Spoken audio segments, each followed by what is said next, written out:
So we got our OnePlus Open 2 renders based on leaks. Shout out to Tech Blog for posting this. Shout out to Jackson Chung for posting this. I will leave the link down below in the description if you'd like to check it out for yourself. Obviously, listen, the OnePlus Open 2 is just the Oppo Find N5. That's pretty much all it is. It's just a rebranded device, okay? So when it comes to leaks of this device, it's not like Samsung where, oh, this is a Galaxy Z Fold device. This is a device that there's two devices that can get leaks for one device, if that makes sense. So obviously, very similar to the OnePlus Open 1. I want to say it looks skinnier, though. Am I crazier? It looks like it's skinnier. It looks actually very much like the Pixel 9 Pro Fold when it comes to the build of this. Obviously, it's still going to have the gigantic camera module on the back of it. Let me go ahead and zoom out here. We have very similar, inside display. When it comes to Oppo in general, because again, this is just a rebranded phone, a lot of Oppo's fine-end products kind of looked very similar over the years. Usually where they really make the upgrades is inside the device. It's not as much on the outside. They kind of have a look they like and they have a look they go with. And that's pretty much what you're going to get. Now, again, keep in mind, we know this is going to get a Snapdragon 8 Gen Elite processor, which is going to be crazy fast and powerful. 16 gigabytes of RAM. It's also going to have up to 1 terabyte storage options. We're talking about a potential here, 5900 millihertz battery inside. Yeah, Oppo is pushing it. They're pushing it to the limits pretty much.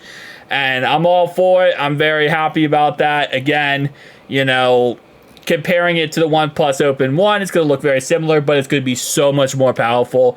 And all around, just a better phone across the board. I'm very excited for this phone. Can't wait for it to come out. Again, it's not going to be coming out, though, into probably Q3 of next year. Right now, based on what we understand from the leaks, it looks like that Oppo is going to release the Find N5 probably sometime in March or April, right before the Z Fold series comes out in July.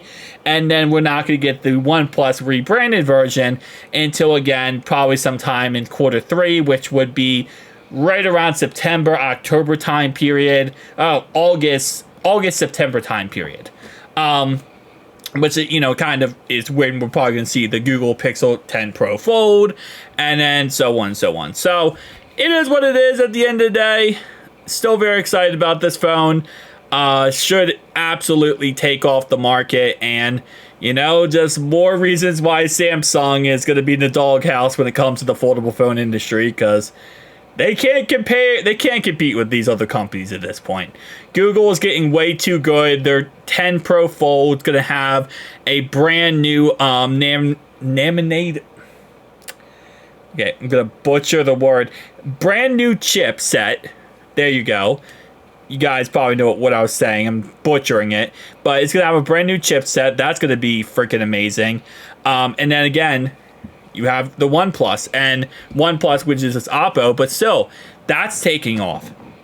I don't know what Samsung's going to do, to be honest. I made a video talking about yesterday how they might just give up. Not give up, but they're going to really backtrack a lot on the Z Fold series because the Galaxy S series is taking off yet again, as always. Amazing phones.